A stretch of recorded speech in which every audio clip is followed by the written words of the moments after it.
भारत ने पायलट्स की ट्रेनिंग के लिए एक बड़ा कदम उठाया है। Arrow club of India limited ने शक्ति एयरक्राफ्ट इंडस्ट्री से 200 ट्रेनर एयरक्राफ्ट की खरीद के लिए करार किया है। Minister of civil aviation Ram Mohan Naidu की मौजूदगी में ये करार हुआ है। आपको बता दें, ट्रेनर एयरक्राफ्ट की ये डील बड़ा गेम चेंजर साबित हो सकती है।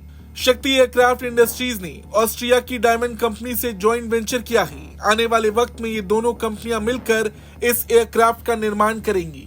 वहीं minister of civil aviation Ram Mohan Naidu ने शक्ति एयरक्राफ्ट इंडस्ट्री को भारत में प्रशिक्षण विमान बनाने वाली भारत की पहली निजी कंपनी बनने पर बधाई दी है। बताया जा रहा कि इस साल 60 एयरक्राफ्ट मिलेंगे। वहीं 2026 में 100 एयरक्राफ्ट की सप्लाई की जाएगी।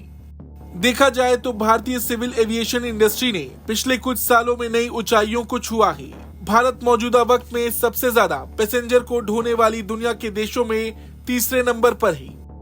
ऐसी रिपोर्ट्स हैं कि भारत में 110 मिलियन पैसेंजर ट्रैफिक है और अगले 10 सालों में इसकी संख्या दोगुनी यानी 220 के करीब हो जाएगी। वहीं अगले 20 सालों में देश में 200 नए एयरपोर्ट्स बनाए जाने का सरकार का प्लान है। और क्योंकि ये संख्या इतनी तेजी से बढ़ रही तो इस क्षेत्र में लगातार काम भी होता दिखाई दे रहा है। राम मोहन नायडू का कहना है कि फिलहाल भारत में 829 पैसेंजर एयरक्राफ्ट हैं। पायलट्स की संख्या 6000 से 7000 के करीब है और ये मौजूदा जरूरत के लिए पर्याप्त नहीं है। देश में पायलट्स की कमी है। अभी 1700 एयरक्राफ्ट खरीद के ऑर्डर पेंडिंग है। ऐसा अनुमान है कि भविष्य में 30,000 नए पायलट्स की जरूरत होगी। ऐसे में ये खरीद सच में एक बड़ा गेम चेंजर साबित होगी। इससे इस क्षेत्र को बढ़ावा मिलेगा और तो और जो कमियां देखने को मिल रही उसमें भी बदलाव देखने को मिलेंगी।